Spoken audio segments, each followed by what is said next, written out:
Though today the saxophone is widely known, the woodwind instrument had a tumultuous rise to popularity. Though as unique as the instrument was when it was created, its genius inventor lived a life far stranger. Despite showing exceptional promise in both his musical capabilities as well as in his craftsmanship of instruments from an early age, it was believed that Adolphe Sax wouldn't make it to adulthood.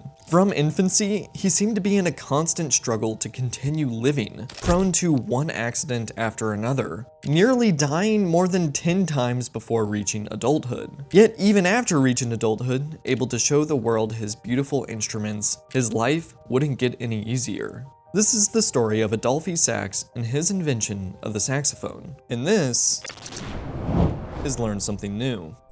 Antony Joseph Sax, who would go by Adolphe for his entire life, was born the eldest of 11 children on November 6, 1814, in the small town of Dinant. From the very beginning of his life, Adolphe Sax seems to stick out in history. It's fair to say that today, in the most developed countries, child mortality rates are far from what they used to be. But even by early 1800s standards, the odds seem stacked against the young Adolphe. When he was just 3 years old, the unattended toddler fell down 3 flights of stairs, landing headfirst on the paving stones at the bottom. Differing reports say that after this incident, he was either in a coma for a week or simply confined to bed after losing the ability to stand on his own. The very same year, he would find a needle and swallow it, managing to pass it without any injury whatsoever. Shortly after, the unattended child reached for a bowl of what he believed to be milk sitting on the kitchen counter. This liquid he proceeded to drink was diluted sulfuric acid.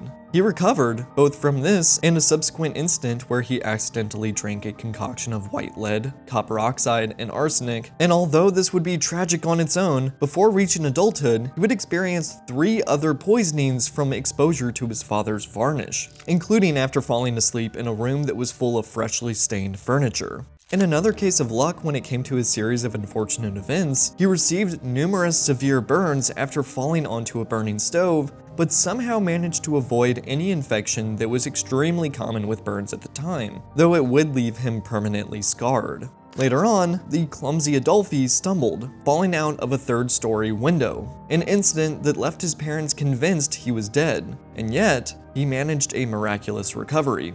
The closest he ever came to death throughout his childhood, by far, was when he was 10 years old. After wandering a little too close to a nearby river, he fell in. Yet, with nobody around, he began floating downstream. It wasn't until a local farmer noticed him floating face down near a mill that there was any attempt to rescue him, keeping him safe and warm until he eventually regained consciousness. This was a close enough call that his mom, Maria Sax, openly told people, "He is a child condemned to misfortune. He will not live." You might think that those around him would keep a closer eye on the young child, but despite this being the most severe of his close calls, it wasn't the last. Shortly after, he was blown across his father's workshop after a container full of gunpowder exploded while he was standing right next to it. Later on, he was just walking down the street when randomly a heavy slate tile slid loose off of a roof and struck him directly on the head, rendering him comatose once again. Once he woke back up, he reportedly made his way out of his room and declared, "I'm still alive, Mom."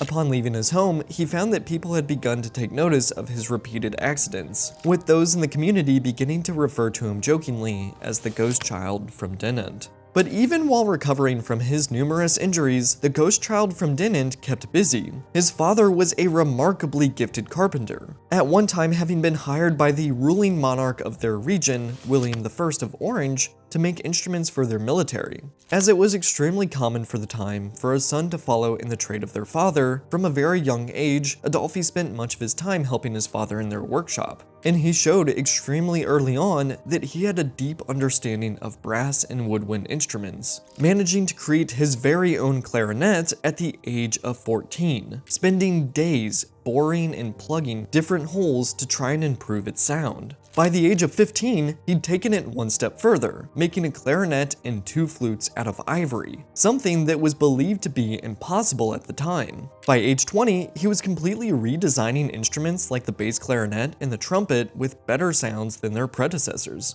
He was so impressed with his own work that he entered some of his inventions into the Belgian National Exhibition, going up against masters of the craft. It was here that his instruments proved that they were far better than any of the others. But despite his scores, he was denied the first place medal, considered too young to be worthy of such an accomplishment, offered second place instead. He reportedly responded, "If they think me too young to deserve the gold medal, I myself think me too old to accept the second place one." Feeling as though his skills as a craftsman and musician were above any of the peers in his community, Sax left for Paris, where Napoleon's reign had ended and the French army were still attempting to recover. Sax would find employment creating instruments used in military drills there. And it was also around this time that Sax would begin working on his magnum opus, his attempt to combine the sounds of woodwind with those of brass, culminating into what we know today as the saxophone. A highly influential music critic of the time, Hector Berlioz, would praise the sounds the new instrument was capable of. But although it seemed as though things would look up for Sax from here, rival builders began sabotaging his inventions at every turn, getting musicians of the time to publicly declare that they would never play any of Sax's instruments. As it would turn out, Berlioz would be one of the few public supporters of the saxophone. This, combined with German inventors trying to fraudulently claim they made the saxophones first by buffing Sax's name out of the brass of the instruments and engraving their own in its place, left Sax in a constant state of legal battles that would ultimately lead to him going bankrupt on 3 separate occasions, only saved from bankruptcy a 4th time by Emperor Napoleon III, who admired his work. Yet that did not mean he was free from tragedy. In fact, it would strike him in 1858 when he was diagnosed with lip cancer, something seen as a death sentence at the time. Yet with the help of an herbalist, the notoriously death-resistant Sax managed to beat cancer, living for another 36 years. The rest of his life was not an easy one, however, consistently on the verge of poverty with frequent setbacks, like when his workshop mysteriously caught fire, burning to the ground. Sax himself considered lucky to have not been there at the time, or when an unidentified gunman shot one of his assistants thinking it was him. There was even a time when a group of thugs beat him so badly it was believed he might perish, but shockingly, he managed to recover. But through all his work, overcoming countless hurdles, unfortunately, he would never see his saxophone come to widespread use. It seems as though his consistent supporter, Hector Berlioz, put it best when he said of Sax, "It is scarcely to be believed that this gifted artist should be finding it difficult to maintain his position and make a career in Paris." Again and again, Sax is the victim of persecutions worthy of the Middle Ages. They took away his workmen, stole his plans, accused him of madness, and took him to court. With a little more audacity, they would have murdered him. Such is the hatred that inventors always waken amongst those of their rivals that do not invent anything. Though Sax would never see it himself, shortly after his death on February 7, 1894, his invention would find its way to the United States, taking root in New Orleans, where it would gradually evolve into a musical mainstay. Thanks for watching Learn Something New. If you enjoyed this video, please consider leaving a like and subscribing to the channel so you can be notified when new videos drop. If you want to support us further, consider checking out our Patreon, linked below in the description. Thanks again, and I'll see you in the next one.